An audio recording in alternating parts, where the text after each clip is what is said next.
سلامونه او درنښت ګرانیدونکو د مایکروټیک هیپ سیریز چې کوم ډیوایسونه دي یعنی هوم اکسس پوینټ دا داسې ډیوایسونه دي چې هم د اکسس پوینټ سپورټ لري یعنی وایرلس همدارنګه هم راوټر دی هم سویچ دی او هم د فایروال خوندور رولز لري موږ سره چې کوم ماډل دی دلته دا هیپ لایټ دی هیپ لایټ ټي سی دی چې ماډل دی ملګرو RB941 2nD ټي سی یعنی RB941 دا ماډل نمبر شو 2 معنا 2.4 ګیگا هرتز سپورټ لري ان معنا وای فای ورژن 4 دی تر ان پورې سپورټ لري ډي معنا ډول چین دی 2x2 مایمو سپورټ لري همدارنګه ټي سی ټاور کیس دی په دې هپلایټ کې تاسو ځینې رقم وګورئ هغه داسې وي چې هغه داسې پروت وي دا ټي سی دی ټاور کیس داسې نه غودريږي ډیر خوندور فیچرز لري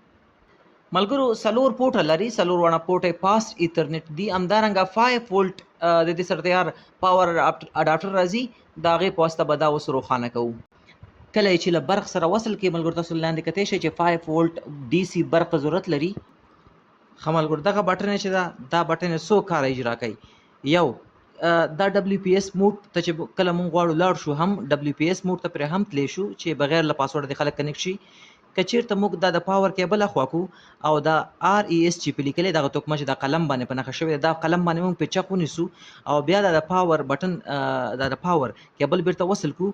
او دغه بره دوه ګروپونه دي یو پی ډبلیو ار دی چې د پاور د پاره دی د بل چې لاندې یو اس ار دی چې د یوزر د پاره دی کله چې د یو اس ار ګروپ لګو پړقېږي موږ پریدو د ډیوایس مکمل ریسیټ کیږي خو که بیا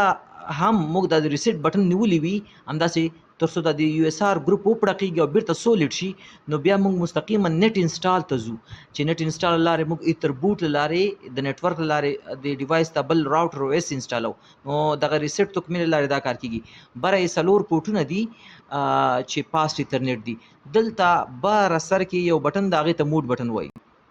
دا د موډ بټن بای ډیفالت هیڅ کار نه کوي مګر سافټویر ډیفاینډ دی داخل کې به ته موږ سکرپټ کوو نو د موډ بټن ته چې تاسو هر رقم سکرپټ وکړو دلته وای کلیک کوئ هغه کار وکړي بای ډیفالت که بیک اپ پرې اخلئ که ډیوایس پرې ریبوټ کوئ چې دا به اوس موږ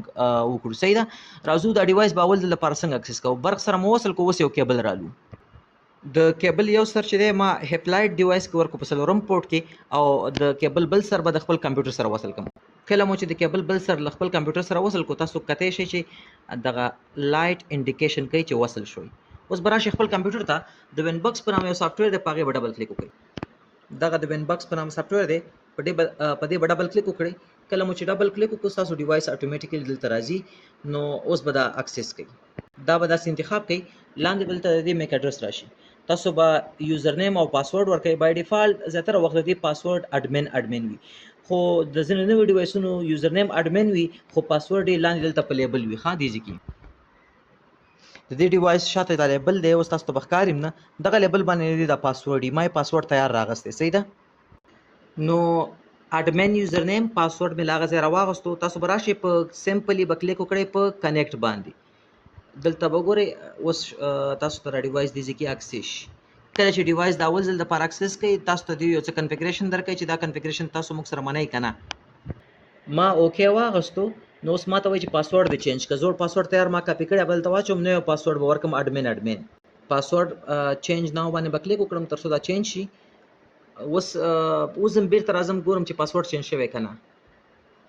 دغه زموږ ډیوایس دی دلته مې انتخاب کول تر راځم یوزر نیم اډمن او پاسورډ کې هم ورکوم اډمن کله چې مې اډمن ولیکو لاندې راځم په کنیکټ باندې کلیک کوم تر څو د ډیوایس سیټ اپ ز اکسس کوم